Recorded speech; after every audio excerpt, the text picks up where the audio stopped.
you all for your cooperation. Thank you all for your cooperation. Friends, as you're all aware, we are in the round 3 of the World's Best Trainers competition. And this time the competition topics were not the choice of the competitors, but it was given to them. So a lot of people have been calling us to get clarification on these topics and how to go about it. So our board requested our Managing Director, Mr. Arun Subramanian, to please help them clear all their doubts and give them more inputs and insights. So he is willingly consented to give all his experiences to us. And without much ado, I would like to invite Mr. Arun Subramanian to come over and clear all your doubts. Over to you, Mr. Arun. Good evening, friends. So, I have been receiving a few phone calls from our dear contestants, and I have tried to relieve their anxiety as much as possible. But today, in these 2 hours, whatever you want to know, you are most welcome. Preferably, you see those who are having their competition starting Monday to Saturday. Please ask me whatever you want. DP here, before the competitors ask, I have a doubt, for a long time. So shall I ask my question first? If you are you a competitor? I'm not a competitor. You can ask me any day you want. Okay, please go ahead, shoot. Okay. It may sound a little basic, but I want to know what is the difference between offline and online training. There's a lot of talk about everything going online. What is the difference? Even in your Talk to Arun series, you talk about offline going online. But most of us are trained in offline training. What is the difference between online and offline? And I'll come to that. Can an offline trainer become successful online? If so, how? Is there any extra training that one has to undergo? These are my questions. Oh, sure. I'll answer those questions. Before that, Mr. Anil Goswami has raised his hand. Yes, Mr. Goswami. DB, don't mind. I'm giving you the miss and going to Mr. Goswami, a senior citizen. Absolutely no. Very senior. No, I'll be Yes, Mr. Goswami. Tell me. Very much. Sir, I am really indebted. You are giving your lifetime to us. So I have certain challenges with me. Tell me. First thing is, my strength is I have a lot of passion. So I have a lot of energy. And my challenge is time management. So till last moment, I am going on adding something. In that process, supposing I have 1 hour or 30 minutes presentation, my material with me collected is almost 1.5 hours. So in spite of my mindset, I am not able to control it. So more and more I want to give. In that process, I lose the engagement of the audience. I lose the pause where I want to keep causes also. How to control myself and how to do this management. Thank you. Excellent question. This is one of the challenges which all passionate people have. They are so immersed in their passion that they find it difficult to let go of anything. But in process management, they always say, measure twice, cut once. The beauty of a program, or why program, beauty of anything in life is the concept of sacrifice. You have to sacrifice something to gain something. If you want to gain clarity, if you want to gain focus, then you'll have to sacrifice all that which is not adding value to your core message. You see, the mind is an idea generating machine. The purpose of the working of the mind is it keeps on generating ideas, it keeps on thinking. And the more you think, the more ideas you get, since they are your idea. Like the fish, which looks at its million eggs in the same way, you look at all your ideas in the same way. You are passionate and attached to each and every idea, and you would like to pass it on to the world, because you know that you have benefited from these ideas and you want the world also to benefit. But fortunately, unfortunately, Goswami Sahib, all ideas do not add value to a particular message. So we have to know which idea we have to sacrifice and which we have to keep. Maybe 1 out of 1,000,000 is what we can keep, and that's precisely what is the challenge. That why any presenter, any speaker, any researcher, any businessman, that's what he faces. Even in business, you see, we cannot keep on doing whatever we want. We have to do that which we have to do, which is very important, which is a priority. Everything else, you have to ruthlessly ignore and keep moving forward.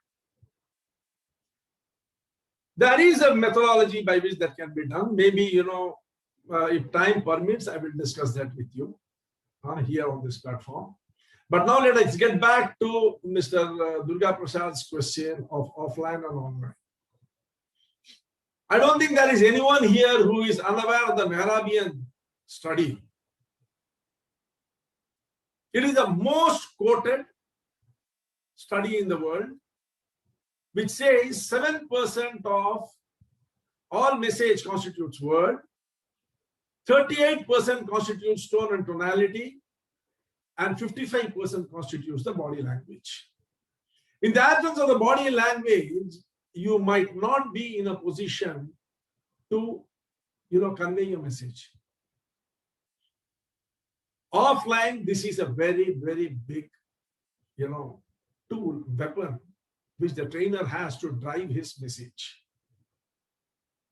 In a classroom session, the eyes of all the participants is focused on the trainer, what he does, how he moves, how he occupies the stage, how is the space management, what is his body language, what does he convey through his gestures, movements. All these things form a major part of his presentation. But online, now you can see I'm visible, maybe, if I'm on a gallery view, then I may be visible 1 inch by 1.5 inch. And if I put on, the presentation, then that's precisely how much I will be visible. So there is no question of any body language. Of course, the words and tonality, tone and tonality are always there, but 55% is gone. You're operating at a sub-optimal, efficiency. Just, less than 50% of your efficiency you're operating. That is where the failure rate occurs. Recently there was a report released by one of the aides of Obama, Spirotes case, who said that 75% of the people who join offline courses complete the course. I'm not talking about whether they succeed in doing the course effectively, whether they benefit or not, they complete the course. That means 75 people out of 100 complete the course. But when it comes to the same thing, when it went online during the COVID pandemic, it dropped down to just 7%. That means 93 out of 100 people did not even complete the course, even though they paid for it. Many people would have seen in their programs, we are all, there are a lot of accomplished trainers here who will substantiate my statement to their personal observation, that many people do not complete the course which they pay for. What is the reason? The reason is very obvious. 1 year back, all courses were being conducted on a classroom basis, on offline. So all the train the trainer courses had focused their attention on getting you offline ready, where one of the major requirements was your ability to speak in front of people and to carry them. But when everything transited to the online platform, boom, it all went through the roof. And now suddenly you find that you have to conduct your classes, but you have to do it online by practice, by instinct. You start doing precisely what you are doing offline. And the audience lose touch with you, they disconnect, and then the problem starts. Offline, there was a lot of emphasis laid on public speaking. Online, everything has become content driven. And training is a scientific process. It is not just coming and then, what do you call it, regurgitating everything out and then vomiting it out and then, waiting for the people to gather it and go, no, that does not happen like that. Offline training was driven through the principles of Bloom's taxonomy. And we all know that Benjamin Bloom was the head of a committee which was formed to study methods of educating the public between 1949 and 1953. But in 2001, 1953, so when Bloom's taxonomy came out, it was being practiced. There were 6 levels to it. The highest level was creative, and the lowest level was remembering. Remembering, then understanding, then came apply, then came analysis, then evaluation, then create. Whereas you see, in 2001, it was found after the functional magnetic resonance imaging process started, cognitive science took a giant leap. And in this giant leap came massive changes in how you have to teach people. Came the taxonomy of cognitive learning or cognitive teaching, which did not start with remembering, it started with retrieving, because the basic principle of cognitive science is that everything is already there within you. It is there within you in the form of potential knowledge, active knowledge, that is now current knowledge, as well as past knowledge. So everything is already present there. So the emphasis was on retrieving. From retrieving, it went to analysis. The question of apply did not come. The combination of retrieving and analysis took us to knowledge. See, like that it kept on going, and the last 2 stages was metacognition, where you start thinking about how you are thinking.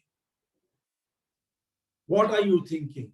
Is your thinking in alignment with the requirement? And then finally, it is a self-system where you start analyzing whether you are motivated enough with whatever you have taught, whatever you have gathered, to be able to continue with it or not. It is at this stage that most students found that they were not motivated enough and they dropped. This is what resulted in the 7% people only completing their courses. On the way, now we are in 2021, in 2017, Richard Thaler, who was a disciple of, it would be wrong to say a disciple, he walked on the same path that Daniel Kahneman walked. And he came up with the theory, behavioral economic theory of nudge. Here I would like to remind you all that there is something called libertarian paternalism. Libertarianism is a law which was propounded in the United States that you cannot force a person to do something. You cannot force a person to do something. His liberty is utmost. But when Richard Thaler came in with the nudge theory, he propounded a theory by which you nudge a person towards learning something. So libertarianism was transferred into libertarian paternalism, which said that you can nudge a person and motivate him to go and learn something for his own good, without coercion, without force. Richard Thaler got the Nobel Prize in 2017 for his nudge theory, which is being extensively used in education nowadays. Unless today a trainer is well versed with the techniques which are adopted by major educational institutions and master trainers the world over, in terms of driving learning and teaching through cognitive science and nudge theory, it will be very difficult. Because moving forward, we are moving into an era of uncertainty and ambiguity. Everything which we had done earlier is collapsing. Social models are collapsing, business models are collapsing, educational models are collapsing. We are at that crossroad in human evolution when we literally have to reinvent the wheel. And to support this journey of reinventing the wheel, you have people like Richard Thaler, Daniel Kahneman, who have contributed enormously to understanding the human mind. And believe me, we have not even scratched the surface of how the human mind works. Much more could come out in the days to come. You know, oftentimes Darwin is misquoted as having said, survival of the fittest. No, he did not say survival of the fittest. I'm sorry, friends. If you go back to your drawing board, you will see he never said survival of the fittest. He said survival of that species which can adapt itself the most to the change. We are called upon to adapt ourselves massively today. And this is where trainers come in. Trainers are the bridge between the past and the future. No other profession possibly is going to become as important as the training industry going forward. Everyone, every individual in this world is going to have to upskill and cross-skill. And there, on this digital platform, from the confines of their residence, trainers will have to drive the learning.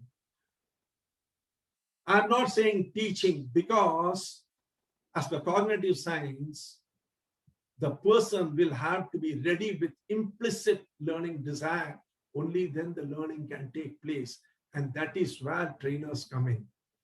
Good trainers, my dear friends, are going to be a massive premium. They are going to charge massively. And they are going to really make it big. Please mark my word. Write it down on a piece of paper and keep it in your pocket. Your time has come. Those days of starting a program, putting a price of 100 rupees and having to go from door to door asking people to join you is over. As the great saying goes, you know, that if you have built a good mousetrap, the world will beat a path to your doorstep. If you have learned how to drive learning through implicit, desire generation within the audience's mind, you as a trainer are going to be on premium. People are going to come and fall on your doorstep wanting to learn, because the coming days are all about change, change, and change. Does that answer you, Mr. Durga Prasad? Wow, such an elaborate answer.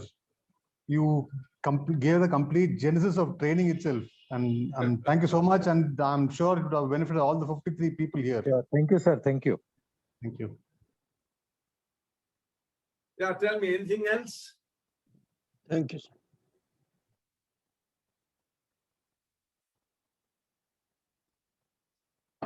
And nobody is asking, I will ask my question. Please do, sir.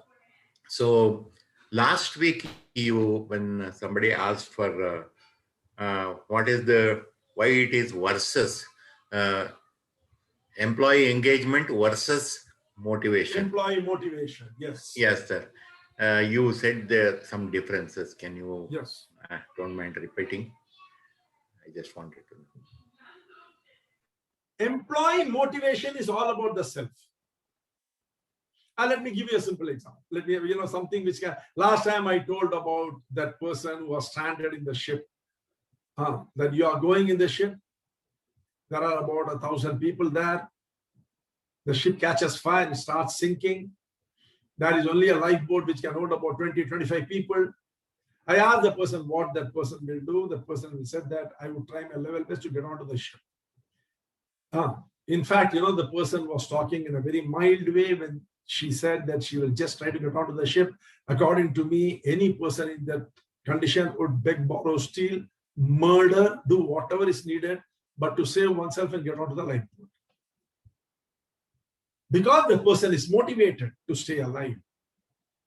Motivated to stay alive, that is what is the job of the reptilian brain, to keep you alive.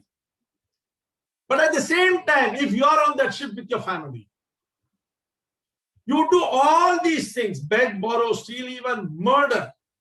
But there is a small difference. You will try to first get your family onto the ship, then follow. That is engagement. Motivation is directed towards yourself. Engagement is directed towards your family.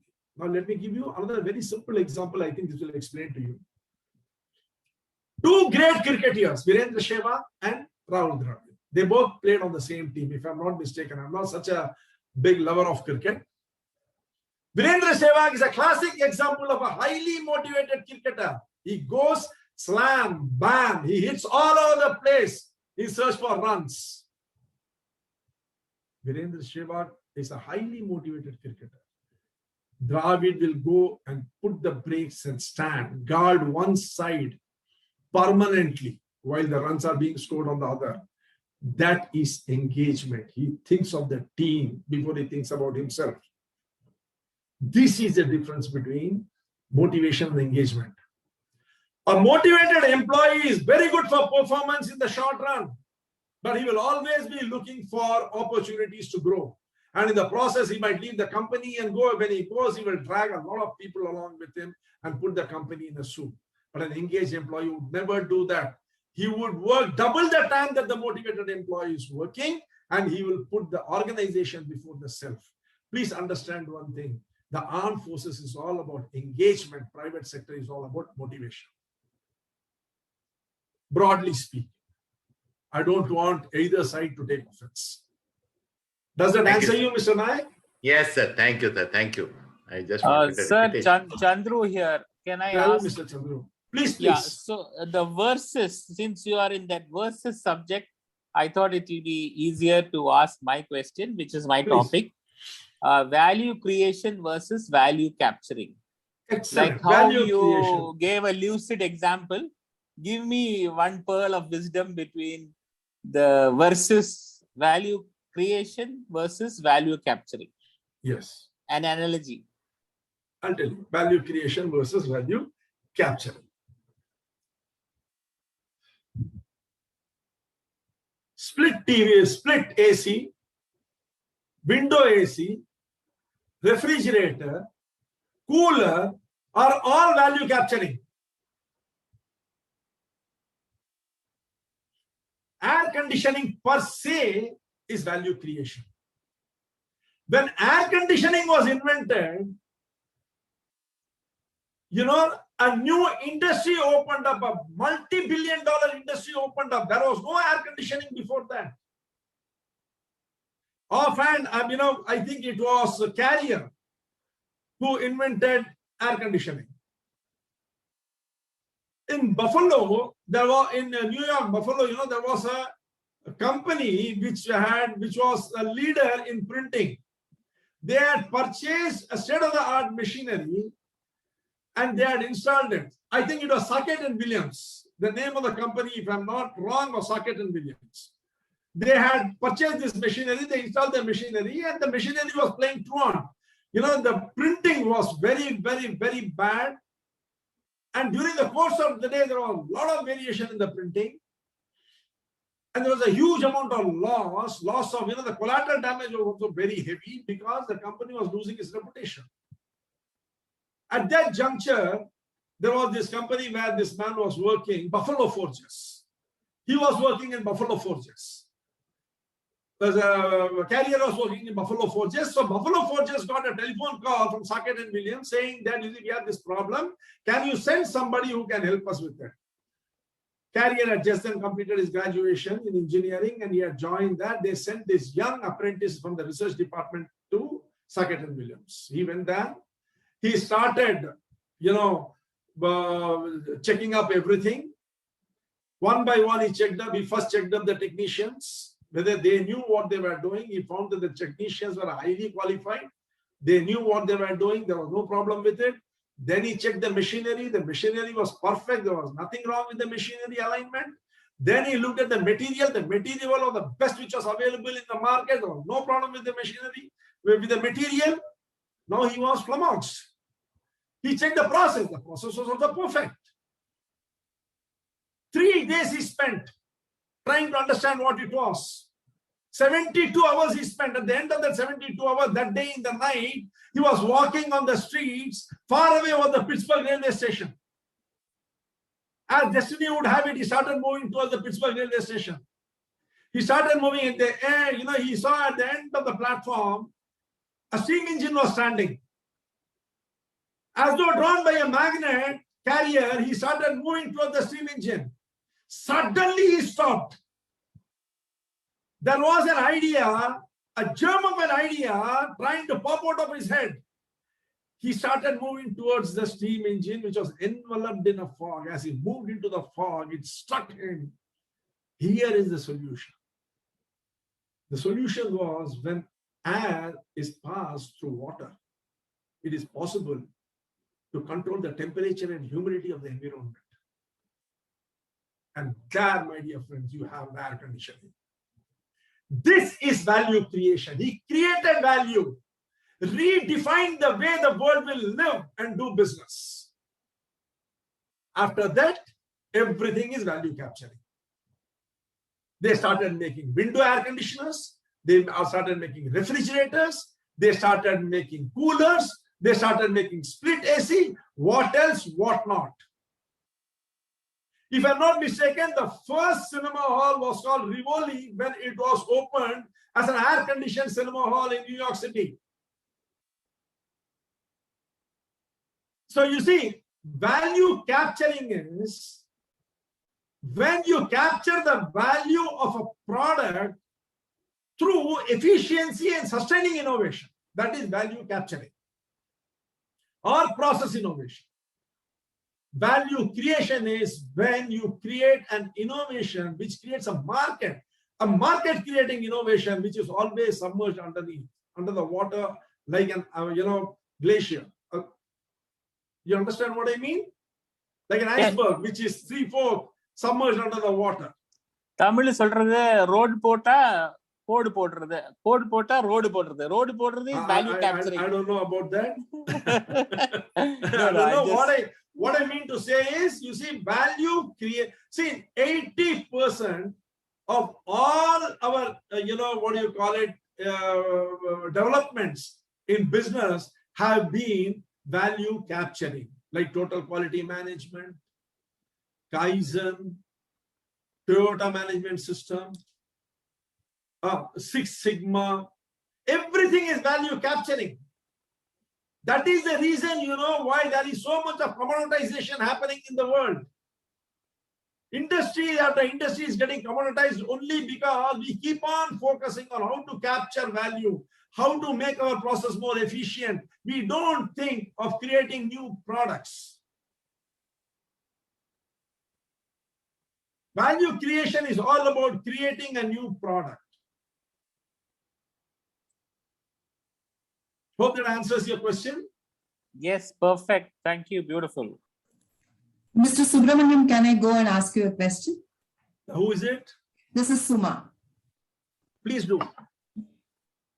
You spoke about implicit learning design now with online training, right? Yeah. Keeping that in mind, how do we, derive or understand the process of training, content creation, structuring, keeping the implicit learning design in mind? Because the whole idea is to get the learning done. You see, in this case, I will say that the whole thing starts with the process of conceptualization. Conceptualization is going to become very, very, very, very important.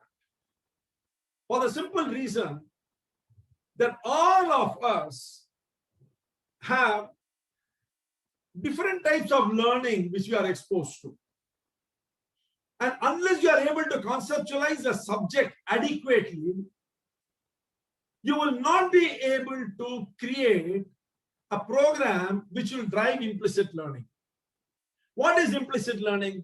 Implicit learning is a desire within the individual to learn, to want to know more, Now, let me ask you a question, Mr. Suma. You go and talk to a group of audience about something which they already know. Do you think you'll be able to impress them? Definitely not. So what will happen? Within the first 5 minutes, they will disconnect with you. Very true. If they are very good people, very decent people, very social people, they will, what they will do? They will mute the video and get up and do something else.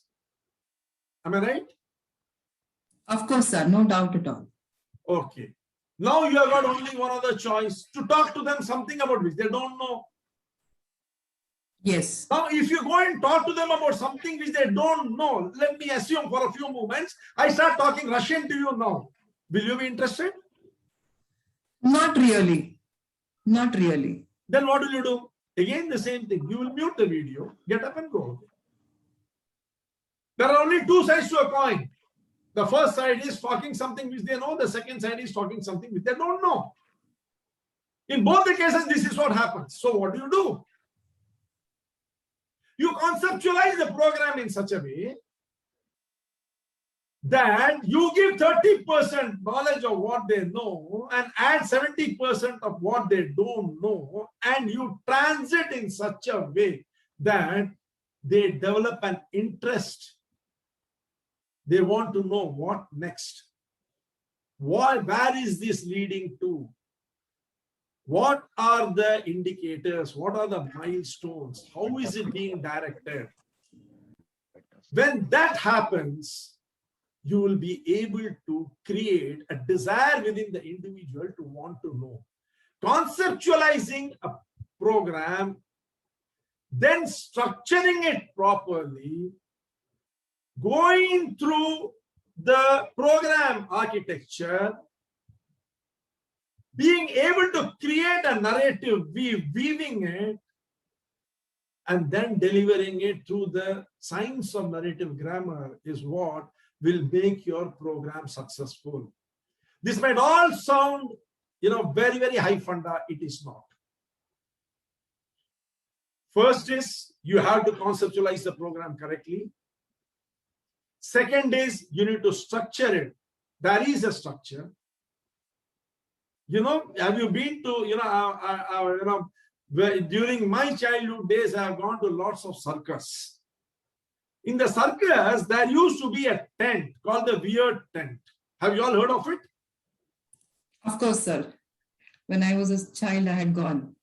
The weird tent used to have the woman who has got 2 hands growing out of her stomach. Or the dog which has got a man's face. Like this, many things, creatures used to be there. It used to be of great interest to all of us because it was a unique thing. Remember one thing, as a novelty, it might look great for children, but adults will not swallow it. So unless you can structure it correctly, it will remain just a novelty for people who are really not interested in the matter. So you need to be able to conceptualize your subject properly.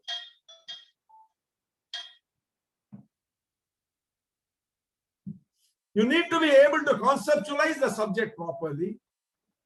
Then you need to be able to structure it. Once you have structured it, you should know how to weave the elements through principles of transitioning, cohesion, and coherence. And then you should know how to narrate it through the implicit learning grammar. That is a particular grammar, how you have to do it. When you do all these things, what will be visible outside is a very, very simple, ordinary program where your attention is totally stuck. It does not matter whether it is a half-an-hour program, 1 hour program, or 2 hour program. When the relationships are strong, when we care for each other, a lifetime is also a short time.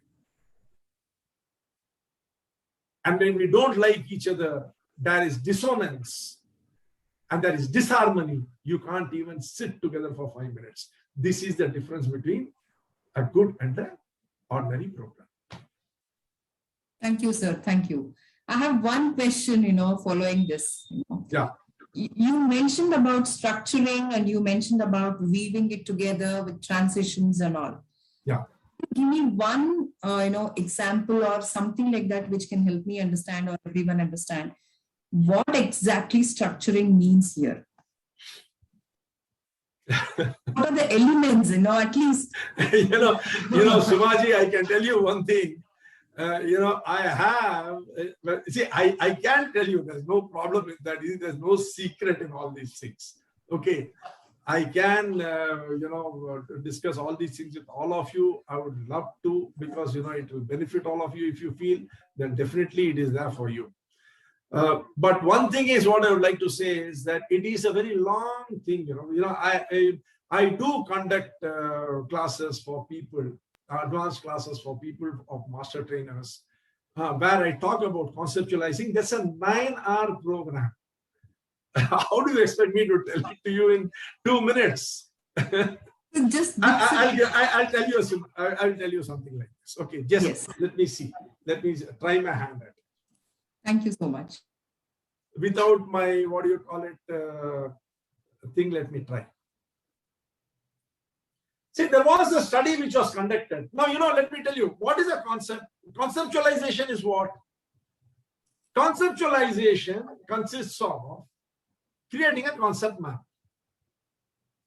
Okay. The concept map has got 3 elements in it.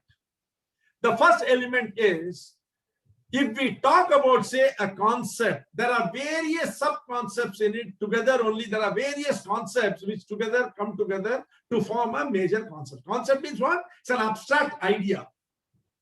Correct? It's an abstract idea. This idea consists of various components. Various small ideas put together come to form a big idea.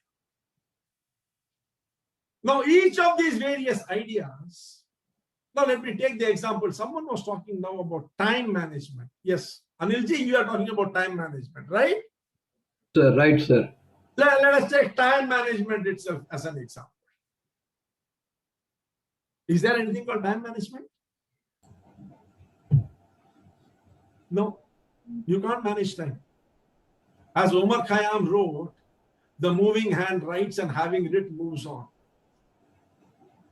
Nothing can bring it back. So you can't manage time. And as Einstein said, time as an independent entity does not exist. Time exists as a time-space continuum. On one side, you have a writer-philosopher saying, time cannot be managed, it moves on. On the other side, you have a scientist saying, time does not exist as an independent entity, but as a time-space continuum. Now let us come to a middle path. If time cannot exist by itself, it has to exist along with something else. What is there something else with which it can exist? Will anyone answer me? Events. Event. Yeah. Work. Something like that, isn't it? So yeah, when you say event, you can say Mr. Subramanian's program is at 7 p.m. Correct or not? Then, if you want to manage time, what do you need to manage now? You have to manage the event. Yes, yes. Similarly, let us say that a work has to be done. Most like, just now Mr. Goswamiji said that more and more and more and more he is taking work and he doesn't know how to handle it. So the time which he is unable to handle is directly connected to the work which he is accumulating. How can he handle time now?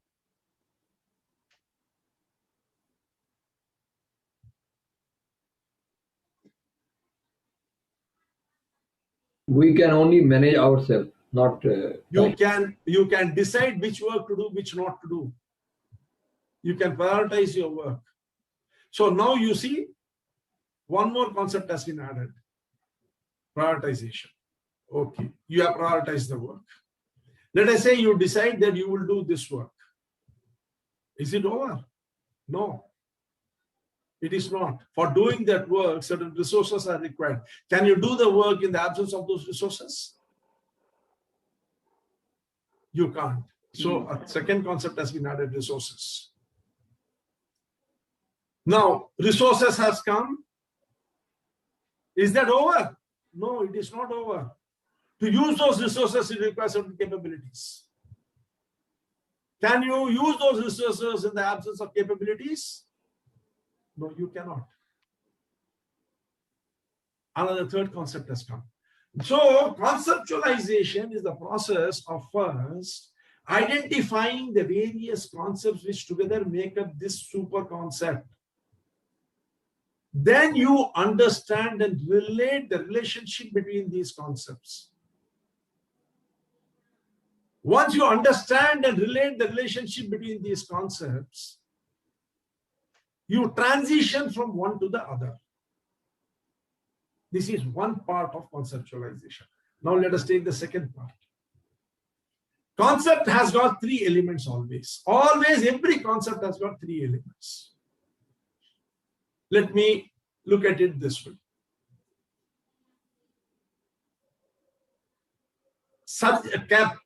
Cancer patients, when surgery was done to cancer patients, 58% of the cancer patients survived for a period of 50.3 months. 58% survived for 50.3 months, whereas 42% died. What is this? Can anyone tell me what is this? Statistics. This is data. Pure data. Right? Now I take this data, go to a cancer specialist and tell him, doctor, when you do surgery, this report says that 58% cases, the patient lived for 50.3 months.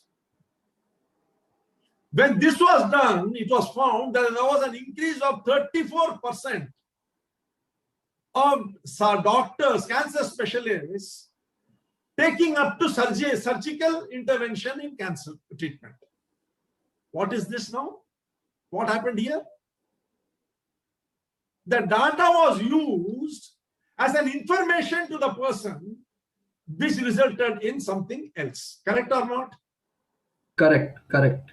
So now you see you have data being converted to information. Yes, and decision making.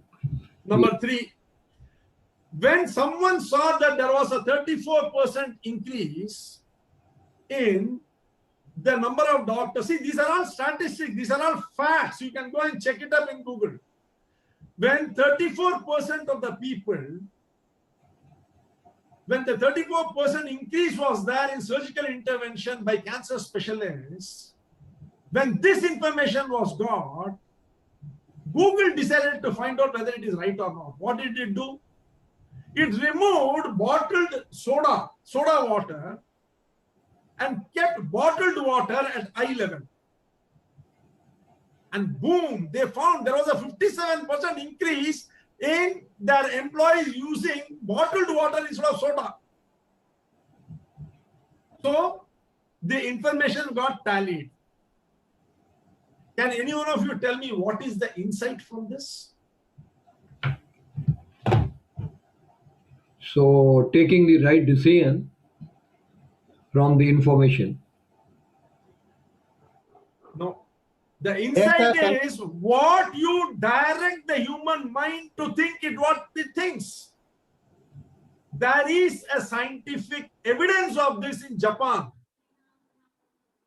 To prevent accidents, when the bullet trains came, they started a process called show and tell. When you show and tell something, people automatically follow it. This is the insight. Now you see, you've got three different types of programs in front of you. One, you can do the program based upon the data which you have got in your hand. That will also be right. You can do an entire program on anti-cancer therapy by talking only about that, 50.3 months of extension was there, when surgery was done, how the surgery was done, what surgery was done, what was the demographic profile of the patients, what sort of a cancer they were suffering from, an entire program can be done based on data. Then you can scale up. You can now do the second lot of program on cancer chemotherapy or cancer treatment based upon information. And the final is you can do the therapy based upon totally upon insights. Now, you want one more example? I will tell you. But it can be a very controversial example. Is it okay with you all? Go ahead, sir. Okay, sir. Okay, sir. But no one should mind. This is not to do anything with religion or belief or anything. Yes. Sure. Sure? Sure, sir. Are you all promising? Yes, Go sir. ahead, sir. Go ahead, sir. Okay. Now I'm telling you. Supposing you have to do a program on terrorism.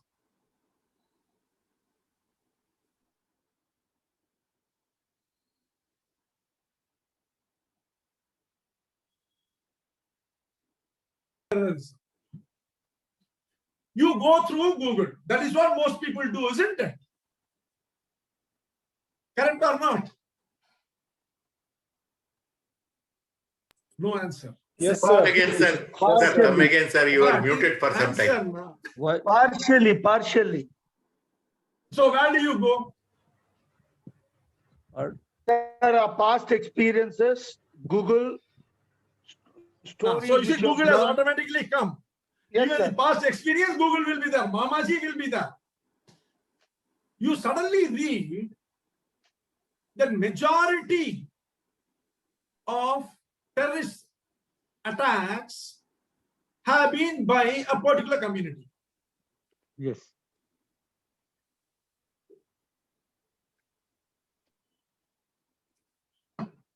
Now you start your program. The program contains details of what are the various, since 2010 to 2020, how many terrorist attacks have been there, where all it has been there, which communities have been affected the most, how many people have died, what all the government has done to control this, all these things. How big a program it can become? It can go for weeks to months. 2 days. Huh? It can even run for 2 days. Okay, correct? Very good. Now let us do the second level. Now let us go to the second level. What do you do? This community, what is the total population of this community? You find out that the total world population of this community is 26.541% of the people belong to this community in the world. So how many terrorists are there? Like a grain of sand on Marina Beach, only one grain of sand, number of people are there who are indulging in this activity as compared to the total world population.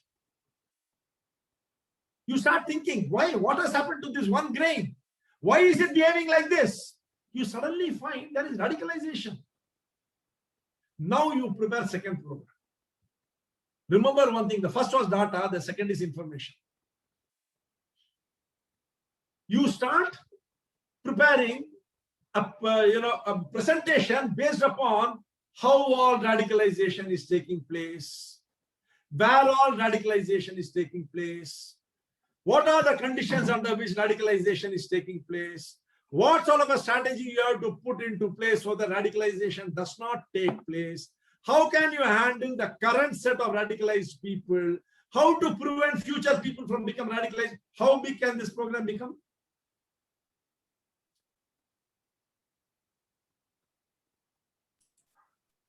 So it can be an elaborate. It can again be sky is the limit, right? Yeah. But what is Yes, the sir. insight here? Because first you finish data, you found that you can do a program for a couple of months. Second, you came to information. Now again, you see you can do the program for a couple of months. You don't stop there. If you are a top flight master trainer, you don't stop here. What do? You check up whether radicalization has taken place in other communities. You find out why radicalization has taken place. What are the causative factors which is driving radicalization? You find out that socio-economic conditions drive radicalization. You find out poverty drives radicalization. You find out lack of education drives social economic disparity and poverty. You find out why education is not available to these people who are getting radicalized. Entire Pandora's box has been opened. Can you imagine what this program will be like? Just think of the first and the last. Huge program. Huge difference. There is no similarity between the first and the last. And you will say, my God, you see how beautiful the third program is. The third program was insight driven. The first program was data driven. In between was information driven. Friends, ask yourself, what is your program driven by? Is it by data? Is it by information? Or is it by insights? Everything will become clear. Sir, every program or every talk with you is nothing less than a brain surgery. I don't know how many brain surgeries I have got. And how many more to go, I don't know. But absolutely, you cut open the cortex, the cerebrum, everything, put in something and then stitch it together. Thank you so much for your time. Yeah, I'll give you one more. Let us take one more example and see, so that you know this might be a bit complex. Let us see a third one. Okay. Let us say, you know, there is this grocery shop in the middle of Chennai. This grocery shop is supplying to a catchment area which has got 10 Sarvana Bhavan restaurants in it. Can some people please mute? There is some noise coming from behind. Can we mute, please? I can hear noise. Arun, let me mute everybody, and then you can mute yours. You can unmute and then start. Yeah. Yeah, you can unmute and start. So you see, this grocery shop is supplying to 10 Sarvana Bhavans. Now, Sarvana Bhavan is that, you know, for those of you who don't know Tamil Nadu and Chennai, let me tell you, it is one of the most popular eateries in the state, and it is a very, very, very good eatery. Quality is very good. Everything excellent service. Everything is fantastic. They are also a very good paymasters. So what happened? 1 month suddenly, this grocery shop did not receive payment from one of the Sarvana Bhavans. Now, this grocery shop has a system that it will stop supplies to anybody where the payment is delayed.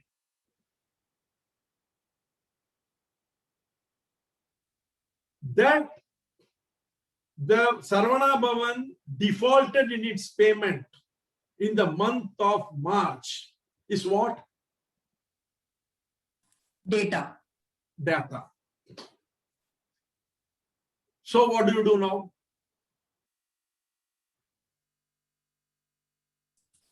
Bring in the information and, you know, see how many times they have, done. Correct. Absolutely. Now the manager there, what he did, he started checking how many times this sort of a default has happened from this restaurant. They found that there has never been any default. Always they are paid in time, but this time definitely they have defaulted big time. Where other 9 people have paid, this person has not paid, 15 days have gone by. What should the person do?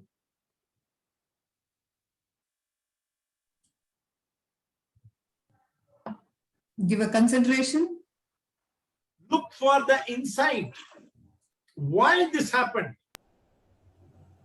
When they telephoned, they found out that a new accountant had come and had introduced a new accounting procedure that was getting updated.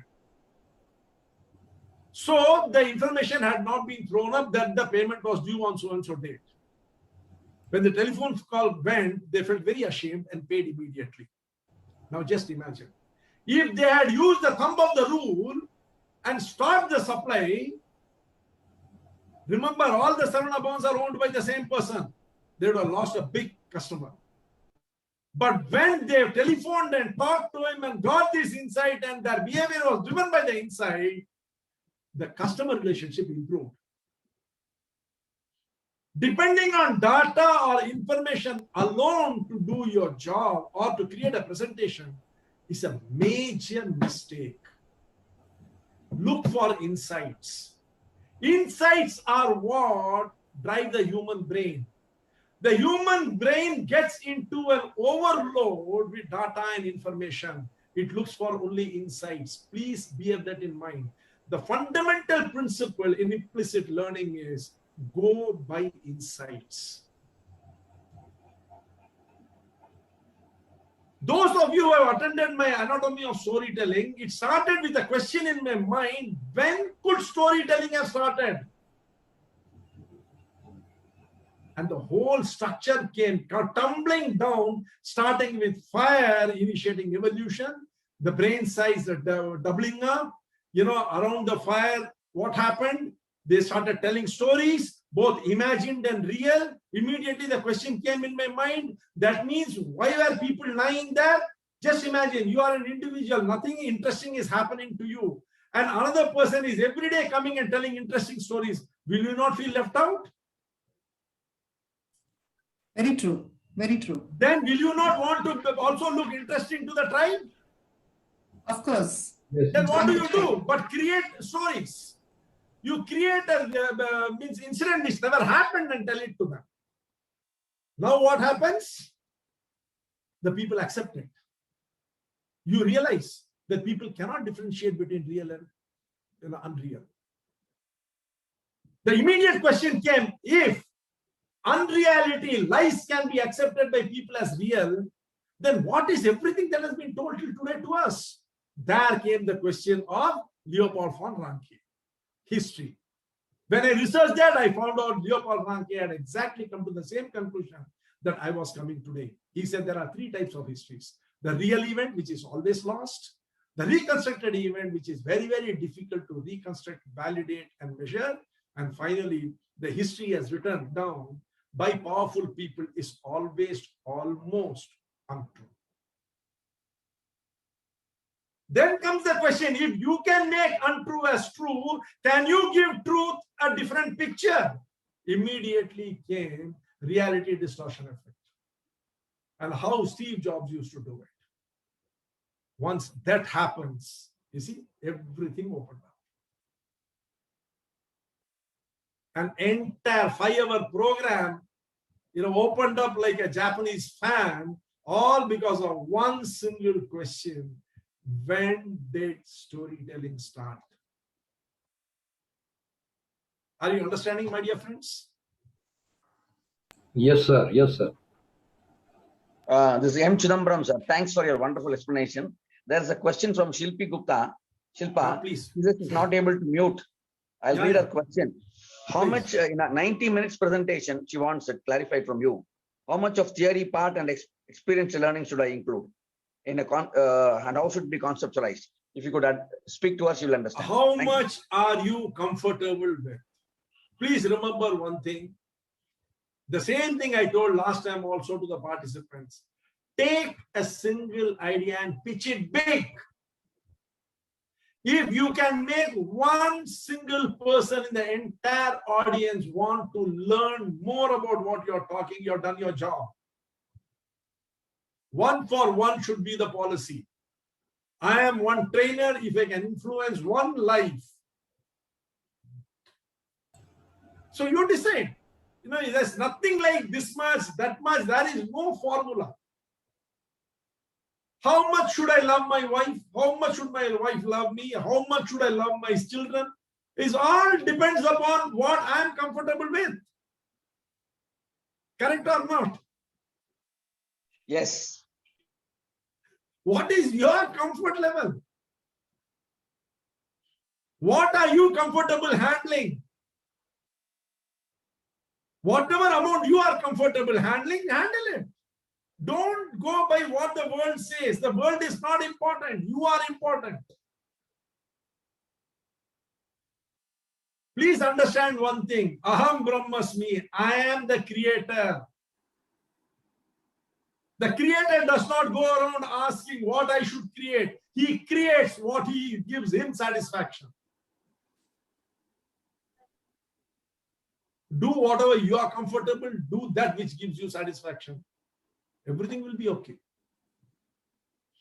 Arun sir, one Yes, sir. question. You Who is it? mentioned about creator satisfaction. Who but is training it? is all for the client. Who is it? Suresh. Please tell that first and then ask the question. Yes, sir. tell me now. You Question. mentioned about Agam Brahmasmi and you also mentioned about what you're interested at. But we know that you also mentioned earlier that any program is only for the client, customer, and it is Yes. not about me. So Correct. how do you look into it? Your wife cooks for you or for herself? She cooks for me and That's for all. herself. But she cooks that which she knows best for you, with you in mind. I will prepare my program with my audience in mind, but I cannot go out of my capable limits and do something. It will fail. Within my capable limits, I will do my best keeping you in mind. Are you understanding what I'm telling, Mr. Suresh? Thank you, sir. Yeah, you have come to attend my program. I start off with the belief that you are far more knowledgeable than me. And then I try to understand what it is which will satisfy you. And I put the best which is in me to satisfy you. But just because you want me to give in German, I can't give in German. I don't know German. I can give only in English. Got it, sir. Got it, sir. Wonderful. Excellent. Good evening, sir. I am Rameshwar Giri from Pune. Can I ask one Yeah. question? Please. Sir, with experience, we can talk on many subjects. Should we get branded to one topic, or we can talk on multi topics as a trainer? You are from Pune. Yes, sir. Which are the cities you have gone Yes, sir. to? Which are the cities you have gone to? Sir, Pune, Nasik, nearby only. You have not gone outside there. No, sir. Suppose you get a chance to go to Paris, what will you do? Yeah, definitely go, sir. Why? It's a good place. So you see, every subject is good. Yes, sir. Why should you restrict? If you know how to create a product, why should you restrict yourself to only one product? The process of creation is the same, Yes, sir. isn't it? Yes, sir. Yes, sir. You see, conceptualizing is the same. What does it matter? Which, subject you are going to conceptualize? Yes, sir. Thank you, sir. I was informed that I should become a brand in one subject, then only market is there. Such type of. Arun sir, this is Some people Brooklyn say like region. that, sir. But I don't. Arun sir, I agree with you. I fully agree with you. I also don't believe in only one specialty. We can do many subjects, whatever comfortable. Thank you, sir. See, it depends upon, as they say, what does the market want? Yes, sir. Arun sir, Yes. this is Yes, ji, bro. Vijay ji, boliye.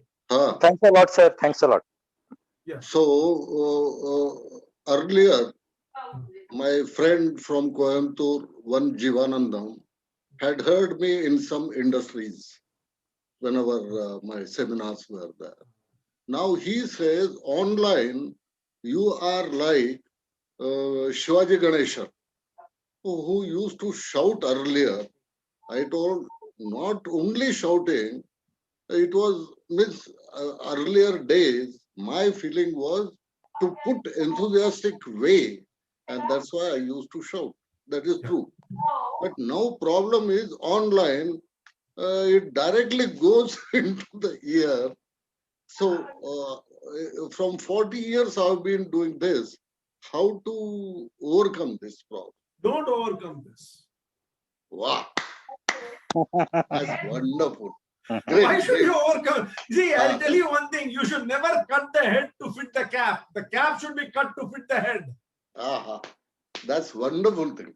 Look, I was so much worried Because 40 years now, how to change that? It was Why change?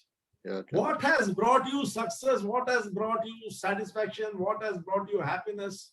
Improve on it. Yeah, right.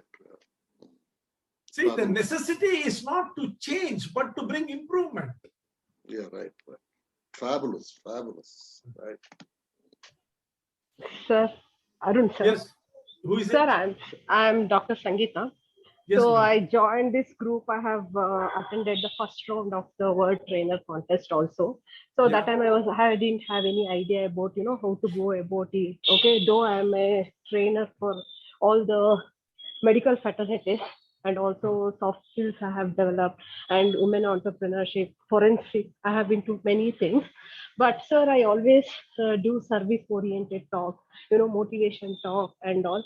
So because in the third round, what I felt, like how to develop the business, I felt the topic was. Can you please repeat the question once more, if you don't mind? Sir, in the third round, the topic what you people have given, like, business oriented, like how we can develop the business, and you have distributed the topic to each and every contestant. So that was really good because all these years, whoever I trained, so I used to give a free, talk to them. So this has motivated me, how to go about it. So if you could able to start with any training session regarding how to make a training into the business oriented, if in a starting level. So how to go about it, sir? You want to know how to create a product on business orientation, right? Yes.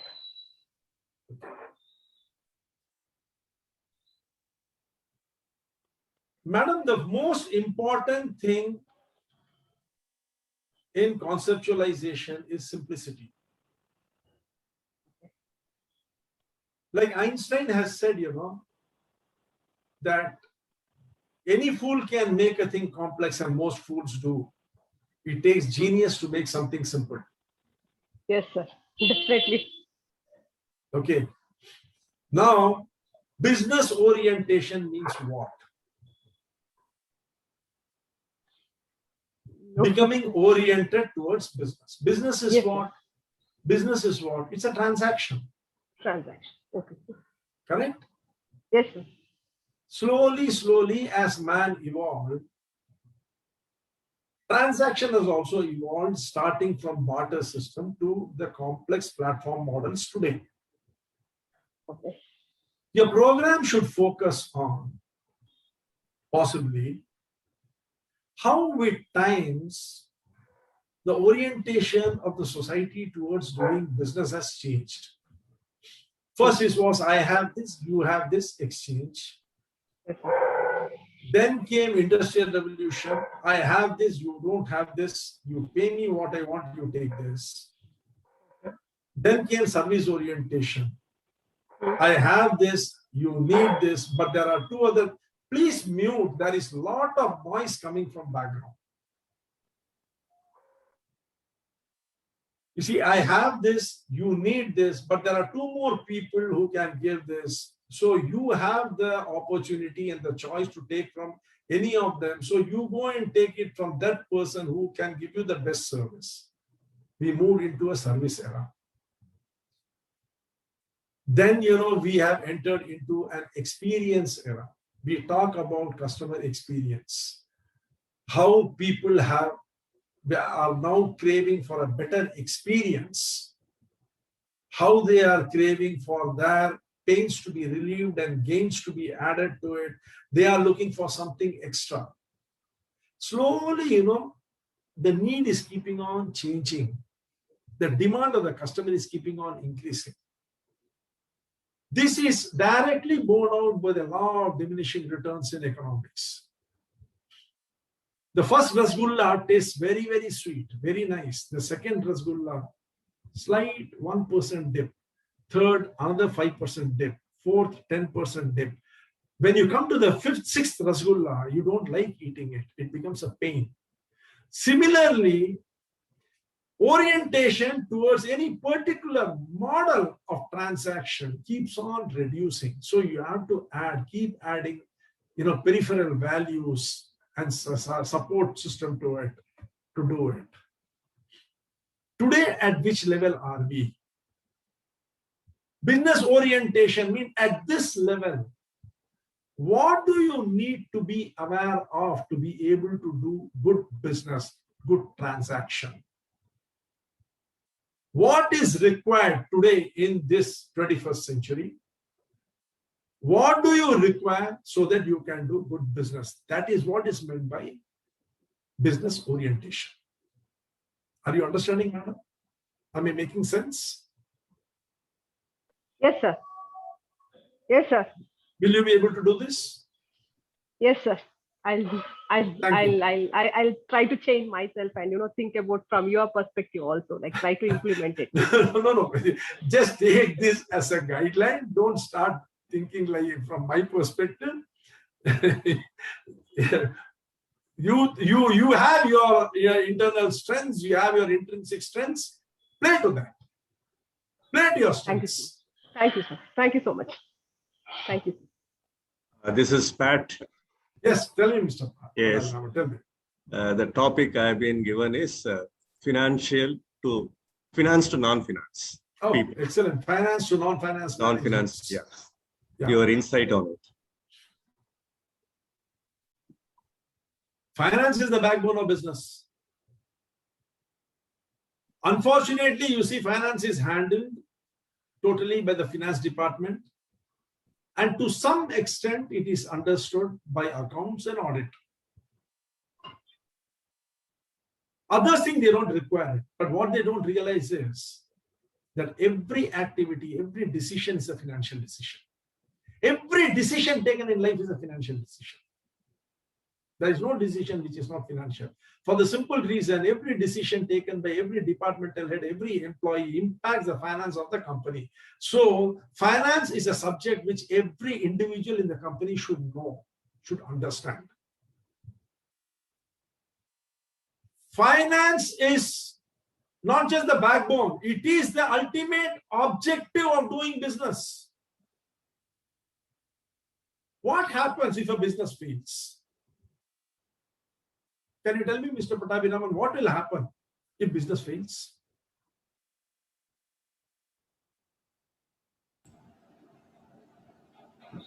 Can't hear you. You are muted, Mr. Pattabhi. When a business fails, it leads to loss. Then people suffer from the loss. It leads to ruination of hundreds of families. Families, yes. Families come to the street. Daughters and sons can't study. Their education is lost. Marriages are on the rocks. Lives are ruined. Society is affected. That is the level of the impact of finance on society. Even Jains, they only worship two Hindu gods, Ganesha and Lakshmi. Why? Ganesha is the remover of obstacles and Lakshmi is the goddess of wealth. Life is all about smooth sailing without obstacles and amassing riches. Any business which does not generate wealth, business is not about making money, it is about generation of wealth. Generation of wealth and making money are two different things. When you generate wealth, society prospers, country prospers, people prosper. Why is finance very important for non-finance people? Because unless non-finance people understand the importance of finance and the financial implications of what they are doing, company cannot do well. If there is no fiscal discipline, financial discipline in an organization, then the organization is going to go down the drain. Be it salespeople, marketing people, HR, inventory, purchase, administration, everyone needs to understand that every minute that they are spending in the office is directed only towards generating wealth through that enterprise. That is the level of importance of finance for non-finance people. If a finance man doesn't understand production, the world will not come down. But if a production man doesn't understand finance, yes, the world can come down. He needs to understand that if the output is 96% instead of 98%, then automatically he is contributing to 2% of loss to the organization. And that 2% taken away from the profit is going to have a major impact on the balance sheet and on the cash flow. Finance is very, very important for non-finance people, and I think you've got a wonderful subject. You can play havoc with it. Devastation. Thank you. Thanks for the thank you. Thanks for the input. Hope I was helpful to you. Yes. So this is Seshadri here. Yes, Mr. Shishad. Sir, I have got the topic of artificial intelligence and machine learning. Yes. So to admit honestly, I am quite a greenhorn on these subjects. 99% of the world population is. Don't worry about it. So how do I proceed with this topic for my presentation, sir? I need some insights. You see, insight is, what is artificial intelligence? Artificial intelligence and machine learning, is all about automation and how technology is being used to drive all aspects of life. How it is coming into use in various aspects. As we move forward, what is the most important trait of man? Evolution. Huh? Evolution. So what has evolution done? With evolution brings comfort. Laziness. Laziness. Absolutely right. So artificial intelligence and machine learning is all about legalizing, legitimizing your laziness, and in the process, enhancing your efficiency. Machines don't make mistakes because they don't have emotions. But remember one thing, what you teach it, only it will do. So man will still be required. Yes. I don't think I will be able to help you a lot in this because I am not very well versed in this area. When is your program? It's on the 15th, sir. 15th. There is still a lot of time, I think. What is the date today? Today is 3rd, sir. 3rd. Okay. If you want, I can study this a bit and then I can get back to you with my insights. Because otherwise, I myself am an equally a greenhorn like you in this. But my daughter-in-law is with IBM in artificial intelligence, so I will ask her. Sure, sir. Thank you, sir. Thank you, Can sir. I give one small input to him, sir? Huh? Can I give one small input to him? Yes, most welcome. Ordinary lathe and a CNC lathe, that is the difference. Ordinary lathe and CNC lathe. Yes, sir. Got it. See, one more insight, can I, with your permission, Arun, sir? Please do, please do. Yeah. See, you know that during the COVID, this robots were actually going inside where the patients are not supposed to, the patients are suffering with COVID. The food, other things were directly supplied with the help of robots. Correct. Right? Correct. What is that part of it is artificial intelligence. So how it made medical aspect progress, how it serviced a certain aspect, you can take it up. Right, sir. Understood, sir. Understood, sir. Arun, Thank you, sir. Thank you. Arun, sir. Who is Arun, it? sir. Tasneem Cole. Yeah, Tasneem. How is your cough? Bad. Throat is bad, but still I am trying to do something for Shilpa. Shilpa's network is really bad, but she has put a question in the chat box and she I wants already me asked, to... madam. Acha, aapne pooch liya hai. Let her ask, Mr. Chidambaram. Yes, tell me. Okay. The question is, one minute. The chat is also not going down. Okay, 1 minute. Okay, yeah.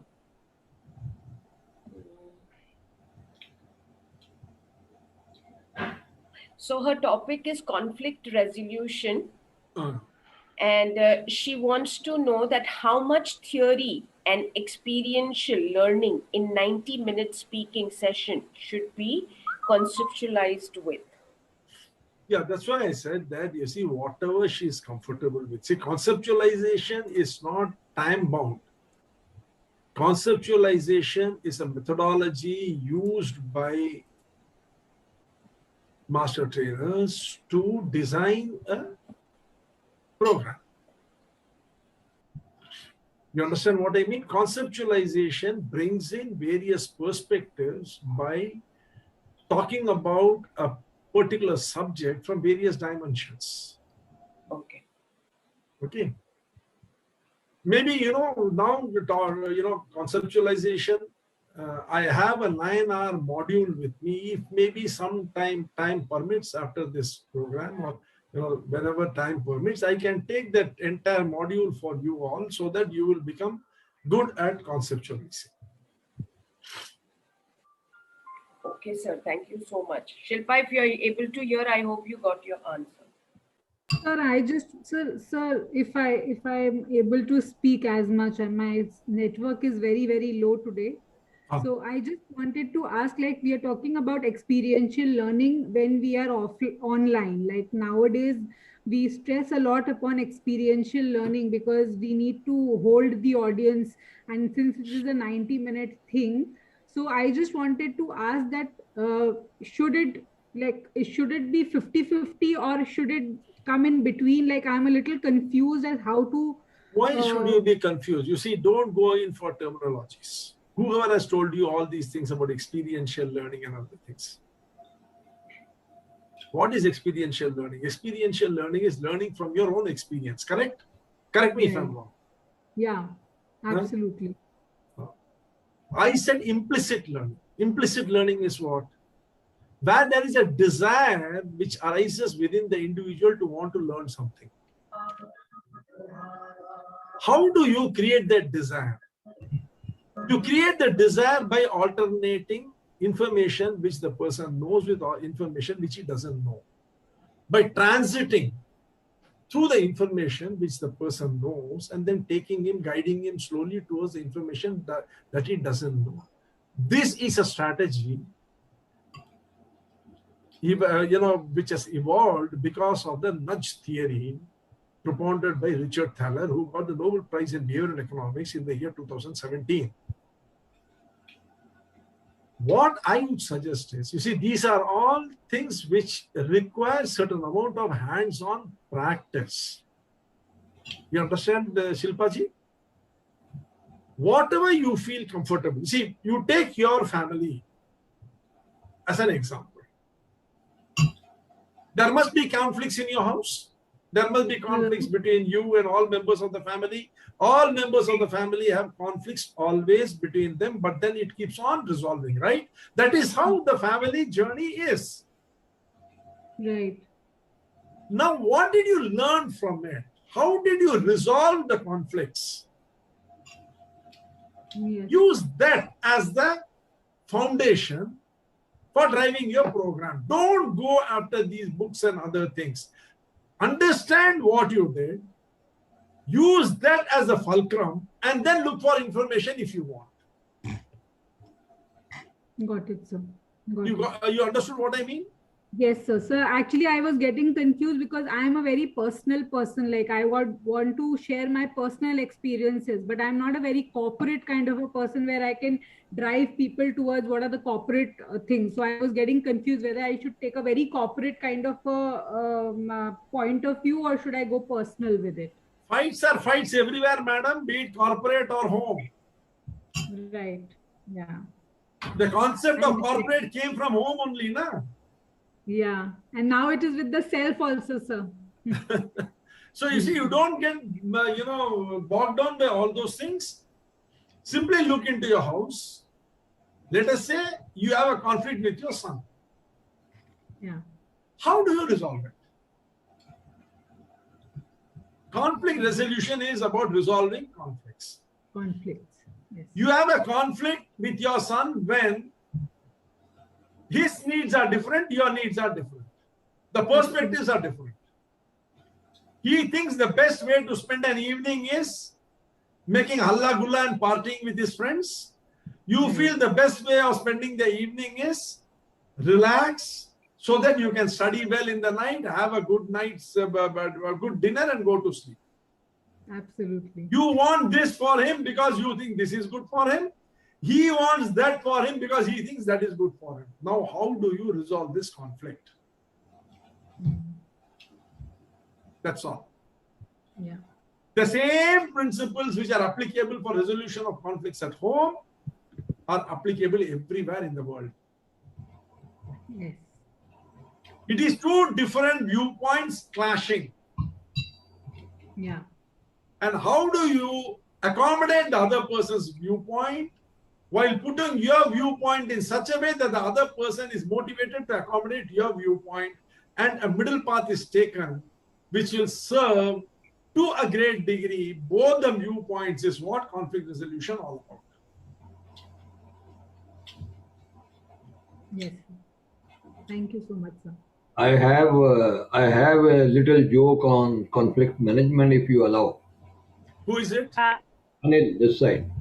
After that, I can ask a question after Anil. Please ask the question, and then the jokes we will have afterwards, because we have got only another half an hour. Let's answer to these things. We have jokes and other things. Please don't mind, gentlemen. We'll take afterwards. Yeah. I am not sure I'm able to ask the question that well, but when I am Who looking is at it? my, Who is I'm it? Nitika. Oh yes, Nitika. Tell me. So when I'm looking at my topic, I don't know why I feel it is more like a presentation topic and less like a training topic. My mind is working in all directions. I know what are the areas I want to touch about. But I want to ask you, where is that thin line? What is the difference between that presentation and training? Because excellent I know you question. also mentioned one of the days, a training style has to be different than a normal Yes. presentation. So I wanted to What hear is your from topic? First, tell me, what is your topic? you, remote working. Is an excellent training topic. It is not a presentation topic. I'll tell It you is what a not? presentation topic is. What is a presentation? You take a few pictures.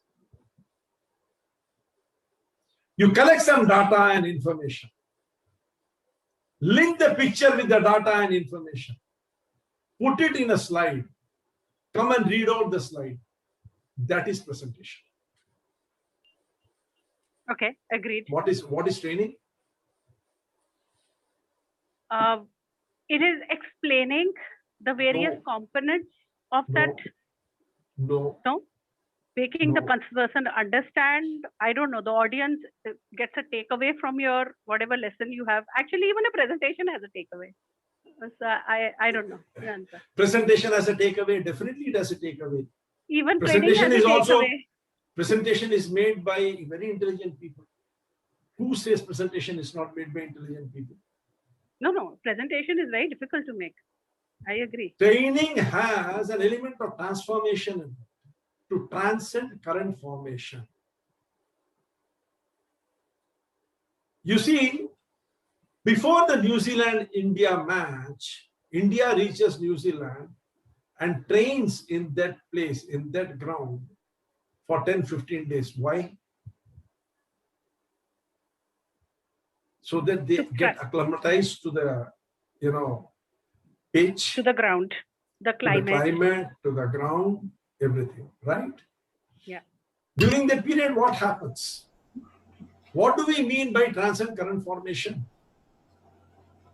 The bowler comes balls, the ball seams, and 2-3 times it misses the outside edge of the batsman. Now the coach, he comes and tells him that you are having a closed stance, due to which within the fraction of a second you are unable to open your wrist and show the full face of the bat. That's why your bat is being missed by the ball. It could take an outside edge and go for a catch. So now what you need to do is practice with an open stance. The practicing begins. This is training. Training is whatever your current formation is, you transcend that, you go above it. Presentation caters to your current formation. When you are talking about remote working as understood by the people is what? Working from home is thought of as remote work. Am I right? But that is not only working from home. It could be remotely. You could work from any place, right? It could be ultimately not going to the place of work and working from any other place is remote work. Yeah, agreed. But do you realize what other things are there in it? You see, in the Chilean mine disaster, a group of people were caught underground about 2,100 feet under the ground in the mines in Chile. People had literally given up on them. And you know, when the rescue operation started, there was another landslide which blocked the tunnel midway through and made it literally impossible for people to reach them. And the boulder which had fallen was miles, in size, and it was not possible to drill through that granite. If I'm not mistaken, a Harvard graduate was the president and a Stanford graduate was the mines minister at that time.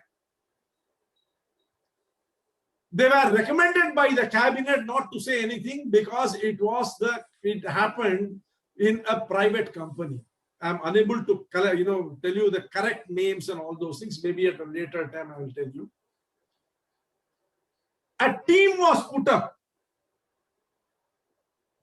From all over the world, people joined. And all over the world, they started advising the group which was there at the disaster site. And under the mine, the miners who were caught about 21 or 22, 61 or 62, I don't remember exactly. They were being led by one individual and he was coordinating. And then, slowly they sent out a wire cable. They could establish contact, and nearly after 70 odd days, every individual was pulled out alive. Wow. This gave rise to a new terminology called teaming. You have heard of team. Have you heard of teaming? No. Nitika? No, I haven't. Just used it, but I didn't know that this is where it came from. Google it and see now. Yeah. Teaming. It is a major subject now in Harvard University.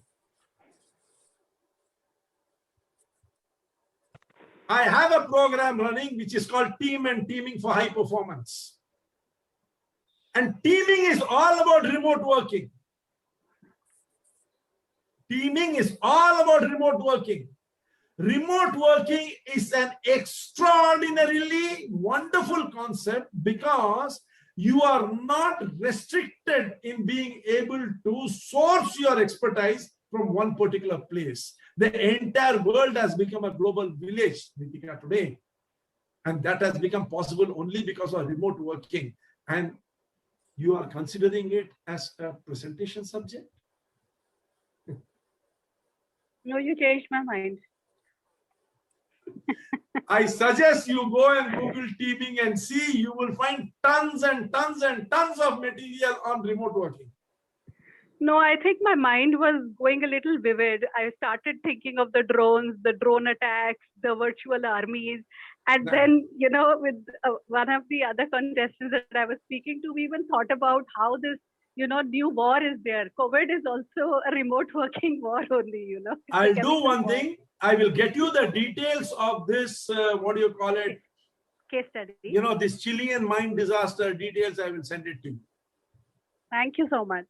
I'll send you the details. In fact, the movie was also made on that. A blockbuster movie was also made. And, it was I'm unable to, offhand get the names across. No, I'm sure I should be able to find it. I'll try and find it. And I'll The personally movie, reach out to you. the movie is called The 33. 33, yeah. 33, is it? Who is it? This is Trilok. 33, yes. The 33 people were caught underneath. Very good. Arun So I sir, got my case study. Yes. Thank you. just one, if you permit, one suggestion I can also give her, as well as it works for artificial intelligence. Today, you know that sitting somewhere in the office, you can handle your kitchen, your electrical equipments, and other things, and make your food ready by the time you move from your workplace to your home.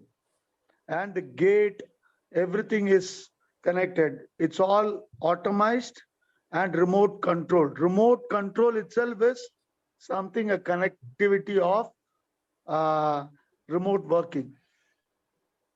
Thank you, Mr. Suresh. Very nice input. Yes, any other questions, please? So good evening, Jyotsna here. Yes, Josna, tell me. No, so just trying to understand that. So when we present, the presentation should be such that they get trained through a presentation, and then they implement it. Should The we say that? presentation should be such. You see, when you hold that space of a trainer, you are in effect a mentor. What are you doing?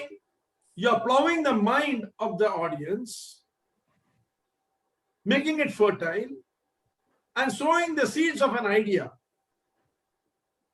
motivating the audience to air it, sun it, water it, so that the seed can germinate and grow into a plant and achieve its fullest potential. That is what you are when you hold this stage. You are termed a trainer, but in fact, you are a transformer. Training by dictionary meaning is repeating a particular action in a focused manner till it is perfected is what training is. But that is not what is happening here.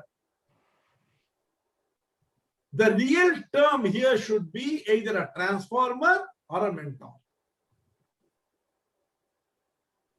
But by popular usage, we use the word master trainer. Thank Is you, it Mr. clear, Arun. Josana? Yeah. Thank you, Mr. Arun. Thank you so Thank much. you. Thank you. Thank you.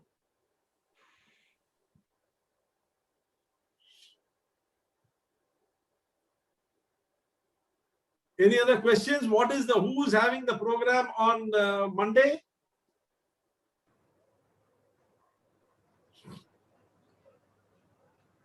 Romita. Asma Zaidi. Romita. Asma. Okay. Asma and Romita. Okay, excellent. Good evening, Arun sir. This is Chandrasekhar from Bangalore. Please tell me, Mr. Chandrasekhar. Yeah. I have a question which is off all these things. Am I permitted to ask? Please. It is not related to anything. Yeah, my mind, I don't know, somewhere, from the training perspective, I'm not able to differentiate between corporate and non-corporate, whereas most of the trainers always refer to these two words. Could you show some light on Believe this? me, I myself don't know what I am. Okay. I don't subscribe much to all these labels. When I take up a topic, I have done topics like self-actualization. I have done topics on branding, personal and professional branding. I have done topics. I have done classes of nearly 45 hours on personal branding, on professional branding. What am I? I have done, this course on storytelling. I do regularly courses on employee engagement, creativity, innovation, design thinking. I have done extensively long programs on, the reptilian brain. So what am I? Am I a corporate or a non-corporate trainer? What am I? Don't go by these labels, Mr. Chandrasekhar. Do what gives you satisfaction. Yeah, these words really for a trainer does not add anything. Yes, thank you very much, sir. It's all, splitting hairs on unnecessary things is not going to be of any use. Let them call you whatever they want. People will come to you if you are giving value.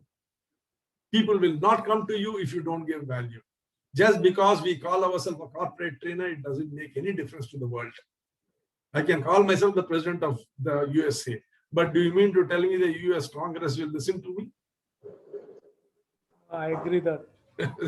Thank you. Leave the so much. nomenclatures aside. Thank you so much.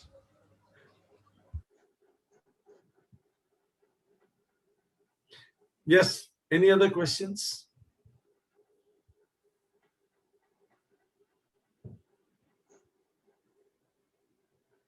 Silence is golden.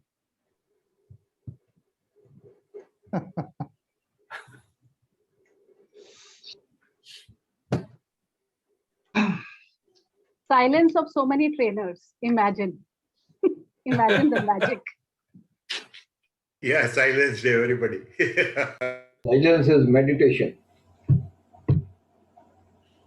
So this is Farooq here. Yeah, Mr. Farooq. So earlier you mentioned motivation versus engagement. And you said motivation is largely what comes from within. Isn't that self-motivation a different? I didn't say it comes from within or without. I didn't say that. I said it is directed towards oneself. Motivation is always directed towards personal gain. Engagement is always directed towards outside, towards the company, towards the family.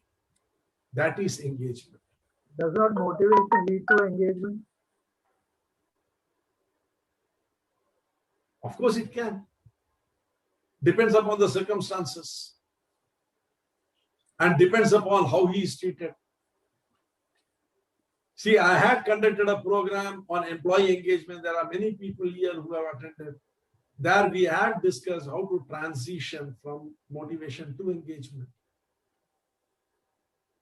As per the Gallup poll, only 17% of the employees in the world are engaged, 83% are disengaged. But that does not mean 83% are not motivated. There are many who are also motivated.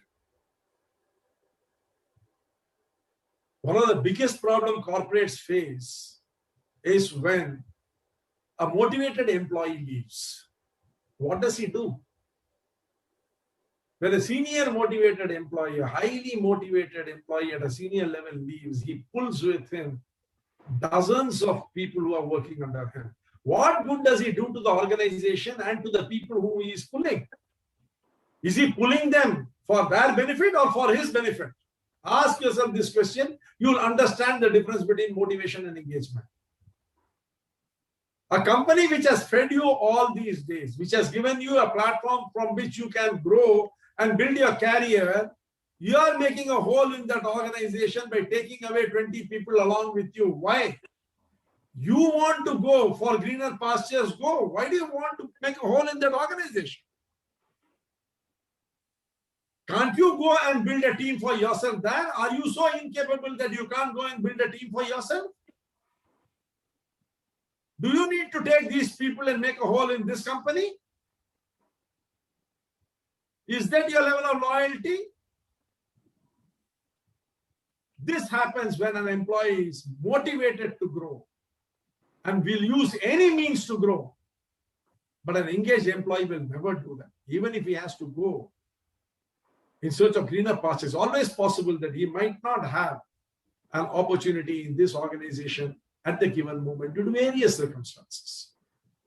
He might get a very good opportunity outside and he goes.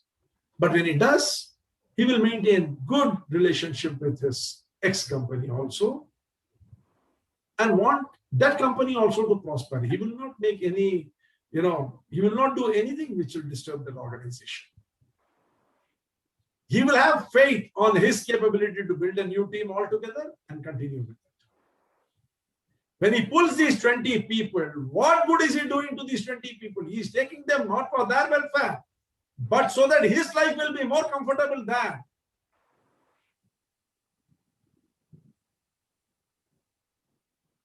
Does that answer your question, my dear friend? When you say that He's fooling the people. What do you exactly mean? I can't understand. When you're saying he's fooling people. So what are you, Mr. Farooq? I'm a retired ex-HR person. You are a retired HR person. Which company did you work for as an HR head? Larsen and Toubro. Larsen and Toubro. That's right. Have you not seen senior managers leave Larsen and Toubro and take a team of their employees along with them? Poaching. Poaching is the word. Poaching is when they go and take from other companies. When you take from your own company, supposing I am leaving as a CEO, I leave ABC company, go to another company as a CEO, member of the board, and I take 6 vice presidents away from here. What is it? Why am I taking them? No, but an engaged employee will not leave. For my own comfort, for my own benefit. This used to happen. What you're suggesting is totally wrong. So you are telling, use the word an engaged employee will not leave. So you do agree with me that there is a difference between engaged and motivated, right? Yeah, there is a difference. Then what is the argument here? The argument is whether motivation is only self-motivation. Motivation is always self-motivation. It's on. Unless the self is so strong, there can be no motivation. That does not mean that the self has to be weak to be engaged. No. The conditions, the environment can motivate you. It's okay, Mr. Farooq. Let us not continue this discussion because it is not going to reach anywhere. No, I'm not arguing for the sake No, of... it's okay. Perfectly all right. I am comfortable with your thought. I'm just speaking. I am comfortable with your thought, Mr. Farooq. You have got your set of experiences to support your decision and your thinking. I have my set of experiences to support my thinking. Let us be comfortable with that. It's perfectly all right. Anyone who wants to accept that motivation is always directed towards the self and engagement towards the organization, and that a motivated person can definitely become an engaged person is also a fact.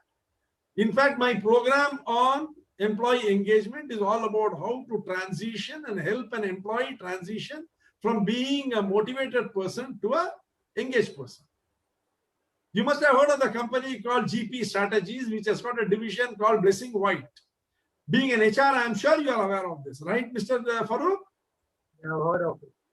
And Blessing White has a major program on how to transition motivated employees to engaged employees. They charge around $1,200. Please Google, you will find it. Right. Thank you. Thank you.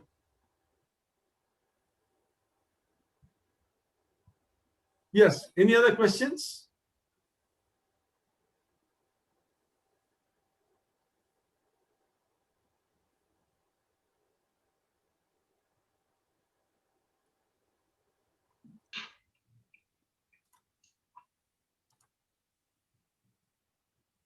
If there is no question, we are exactly 6 minutes away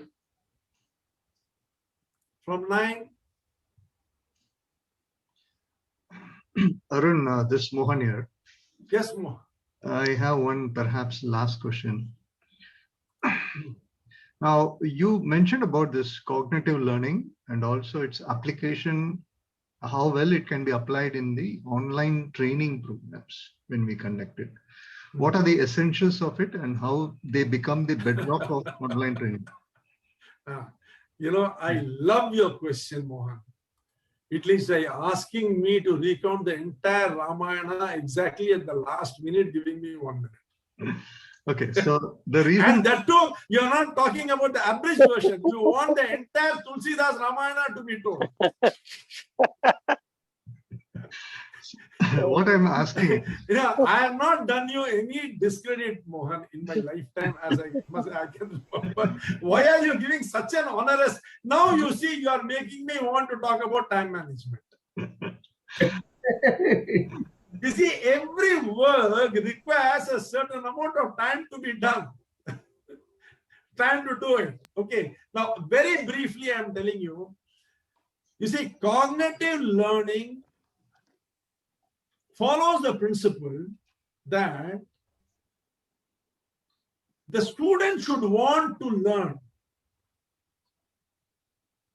If the student doesn't want to learn, then you cannot teach him. You can take a horse to water, but you can't force the horse to drink the water.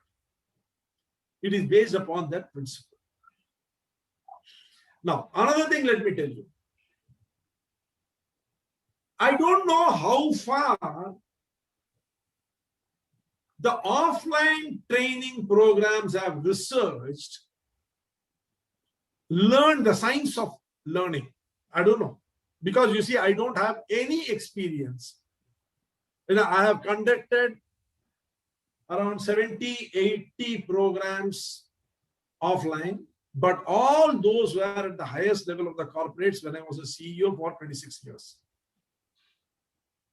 And it was in area in which was my domain expertise, where I was mainly a facilitator along with various senior faculty members of various prestigious universities of this country. And that the learning used to be very different. It used to be facilitation. We were not training people. We had discussion on conflict resolution. We had discussions on negotiation. It was all sort of a workshop. So I have never conducted any training offline the way, it is understood. My experience totally is offline, and I had to learn the basics of it. And like, any corporate person, I'm a very strong believer that it is your subordinates who teach you. As a CEO, the biggest challenge I used to face was deciding which paper to put my signature on and endorse it. Because the world of corporate is a very dangerous world. It's a corporate jungle, as they say. And you have to be very, very astute and alert if you have to survive that. So you see, you have to constantly keep learning.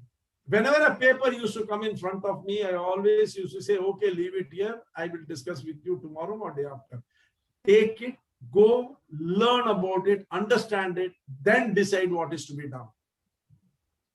So similarly, when the COVID pandemic started, and my chairman, at that time, I was a CEO in a company, my chairman wanted me to create a business mitigation protocol for the senior managers of the companies, the group companies. I had to sit down and work at how I'm going to do it, how I can ensure that they will understand and accept it. And that is where my journey of understanding online began, and I found that the online is a very tricky area. People don't listen to you.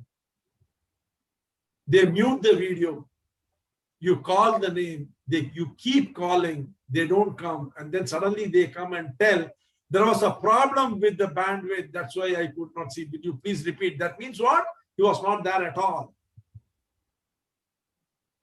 This is a very common happening. So that made me start thinking, what could be the methodology by which we can ensure that people stay glued to you? That is how I stumbled onto the various essentials of online training, where conceptualization is a major aspect. How do you conceptualize a subject? If you go to Facebook or other areas, LinkedIn, you will find people selling training program modules of 50 rupees and 60 rupees. They say all these modules you will get, say, they give you 200 modules and they say this 200 modules, I will give it to you for 1,000 rupees, 1,500 rupees. That means what? Are you going to buy that module on time management, soft skill, A, B, C, D, E, F, G, H up to Z for 1,500 rupees and go and conduct class and create awareness and knowledge among the people? That is how pathetic offline is. And the same people are going to migrate to online. What will happen? Today you imagine A person puts a program on parenting for 49 rupees and then cancels it because he does not get people. You mean to tell me this world doesn't have people who are afford 49 rupees?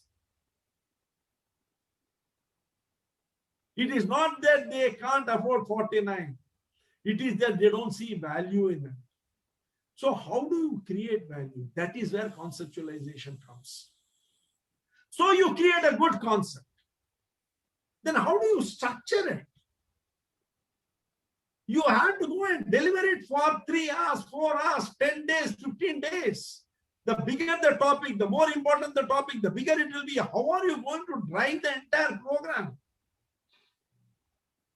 You have to structure it in such a way that the interest is kept alive. You should know how to slice the program. You should know how to compact those slices. You should know how to create the, the various effects, how to create the baiting, how should you bait the interest of the person so that he comes towards the subject matter, gets retained there. How do you create the primacy and recency effect so that the messages can be driven, the interest can be maintained? Because if the person is not interested in learning, if he's not interested in listening to what you are telling, why would he sit behind the video monitor?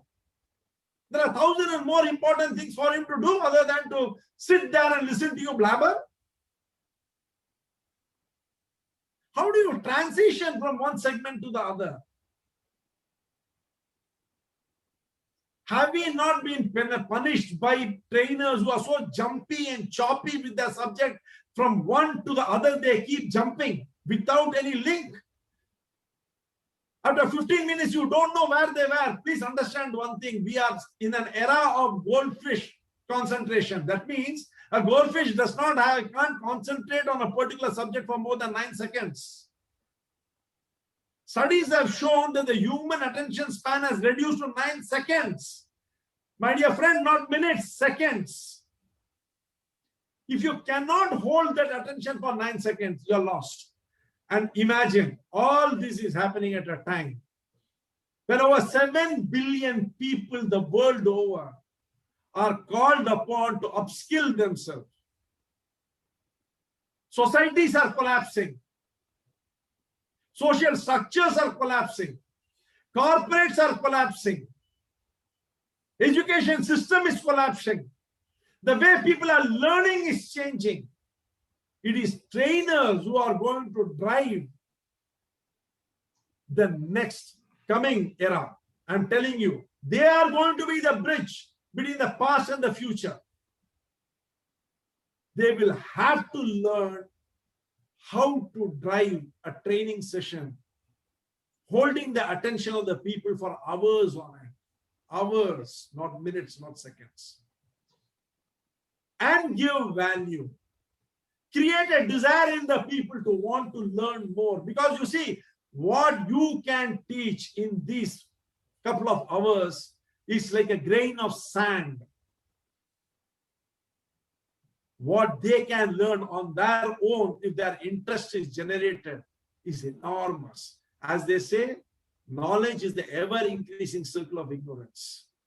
With every single word you learn, you realize that the world of ignorance has opened up. What is narrative? I'm asking you a simple question, Mohan. You asked me, supposing, let us say you want a suit. You tell your wife, there is a party tonight. I want to wear a suit to that party. You say that I am very busy preparing for my next presentation, which is there tomorrow. So you do one thing, go and get me a steel gray suit. She goes, comes back with a bag full of steel gray woolen balls. What will you do? Ultimately, the suit is made of those woolen balls only, isn't it? That is the difference between the content and the program, the narrative weave. How do you weave the content so that it comes out as a beautiful suit which will enhance your appearance and make you, the cynosure of all eyes in that party. The narrative weave is very important. What is the grammar which goes into that narrative weave? What is transitioning? How do you move from one part of the program into the other? How do you create a cohesion? How do you make it look as one single structure? How do you draw coherence out of various disparate information which is there in that program? These are all the grammar which you need to know if you have to succeed in this platform. Because on this platform, you are not just competing with that individual for his attention. There are the entire world is competing with him for that attention. As you are sitting, if you keep a gallery view and keep seeing, somebody might be looking to the left, talking to somebody, someone else will be looking somewhere else, talking to someone else. If your wife were to come and tell you something now, Mohan, can you tell her, shut up, I'm listening to Arun Subramanian? Your dinner will be blown to pieces. Please don't do that. And don't blame me if you don't get dinner. I am in Bangalore, you are in Chennai. I can't help you. So you see, you perforce need to be able to hold the attention of people. No, Arun, the question is, the first thing is somebody have to be trained. In case I have to get trained, and then I'll have to practice. The point here is, before we get into the practice mode, we need to get trained. My point is, where do we get trained? You see, I'm sorry, Mohan. I cannot answer this question where you have to get trained. Because in our religion, they say, when the disciple is ready, the guru will appear. Are you ready? That is the question. The question is not whether the guru is there. The question is not whether there are trainers who can train you. The question is, are you ready, my dear friend? You see, I'll tell you, the relationship of Vivekananda and Ramakrishna Paramahamsa was an extraordinarily different one. Vivekananda was a rebel. He used to challenge Ramakrishna Paramahamsa at every step. One day he called Ramakrishna Paramahamsa and asked him, you keep telling you talk to mother. Come on, show me. I want to talk to mother. Can I talk to her? He said, why not? I talk to her every day, the way I am talking to you now. You can also talk. He said, okay, show me. I want to talk. Come, let's go. He said, no. Come tomorrow morning at sunrise. We will take a bath. Then I will take you. You talk to her as much as you want. He said, okay, come. Next day morning, early morning at 4 o'clock at Dakshineshwar. He was there. Vivekananda and Ramakrishna entered into the Hooghly River. When they were up to neck deep in water, suddenly Ramakrishna put his hand on Vivekananda's head and dug him into the water and held him there. After about some time, he released him. Vivekananda came out gasping for breath. Before he could even take the full breath, he dug him again. This he did for 3-4 times. And then he left him. Vivekananda came out and said, what is this? What are you doing? He said, tell me, what was it you were thinking when you were underwater? He said, I was thinking how to get away from this mad man so that I don't die and I will live and I can breathe. He said, my dear friend, that day, at that moment, this thought is replaced by, I want to talk to mother. You are ready, then I will take you. Mohan, are you ready to learn? That is the question. Not whether the guru is there or not, whether the training institute is there or not. The problem is people think that they are entitled to learn when they don't want to learn.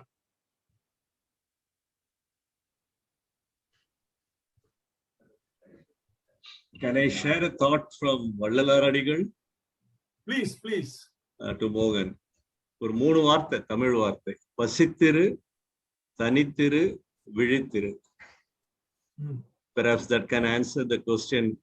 Can you please explain that? Where do I get trained? Yes, one thought. When you started, you said, no, I am taking the horse to the pond, but I cannot make the horses drink the water. There is an extension of thought. If you can afford to take that horse around the pond, round and round and round, and stoke up is the element of thirst, then the horses have to drink water.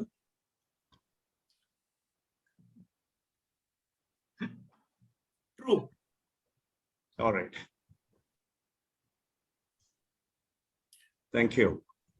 So now I have to take everyone round and round and round the pond so that thirst will arise. Thirst and hunger. Too many Mr. ponds. Pattabhiraman, Mr. Arun, you are already doing that. You have already doing that. I am going to be 65 next month. And we please don't make me labor so much. Arunji, they want you to play Ringa Ringa Roses. Ask them to come to me. I will teach them. Yeah, anyway, Tasneem is very good at it. She is already running Kua even in Ingenue beautifully. I think she can do the same thing to all of us also. We create pond also and fill it with water also. Yes, yes. Not a dry pond. Okay, friends, it was great evening. Thank you. Very nice session, Thank sir. you, sir. Very Thank you. nice session. It was our good luck and pleasure. Thank you, sir. Thank you so much, and a very good night. Good night. Good night. Thank you. Thank you for coming. Have a lovely evening. Bye-bye. Bye-bye. Very good. Good night, good evening, and Arunji, all the gods come and bless you and keep you healthy, wealthy, and wise for very, Yeah, the very, third one I very really long. require. The third one I really require, because that is where I find there is a deficit. The wise part. Really? Deficit. Arunji. No, Arun. Deficit is in the first one. What nonsense. कुछ भी Seriously, sir. वो रोमिता जी कहते हैं ना बेवकूफ कुछ भी बोल जाता है सब कुछ भी सर आप भी ना मतलब अरुण जी अगर आप जैसे बेवकूफ और 2-4 हो गए ना तो दुनिया सुधर जाएंगी काश आप जैसे और 2-4 आजू बाजू में गिर जाते और आप जैसी क्यूट तस्नीम की आप जैसी क्यूट आ जाए तो मजा आ जाए लाइफ में I just reminded Romita to attend the program. Romita, you have just given a lyric. आप जैसे कोई something you're saying, right? आप जैसा कोई मेरी जिंदगी में आए तो बात बन जाए. Okay. Thank you. Good night, folks. Very nice talking to you all. All the best. All the best for all the contestants for the coming week's contest. Sir, this is Yam Thank Chidambaram. you. Thank you, Arun sir. Thank you so much, Arun. Thank you. Thank you, sir. Bye, friends. I'm closing the session. Bye. Thank you, Chit sir. Because of you, I could. Why should Mr. Anil Goswami alone have a hat? See you all. Have a good Sunday. Bye. No. Mr. Anil, no. I'm not asking. I'm wearing a virtual one. Okay. You're wearing the honorable one, for the degree and Yesterday, for the postgraduate and when the session was going on yesterday, I heard one of the participants saying bottoms up.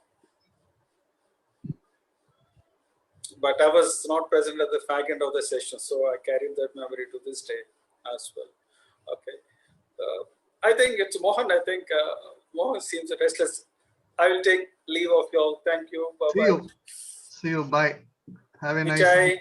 Vijay, Bye. sir. Bye.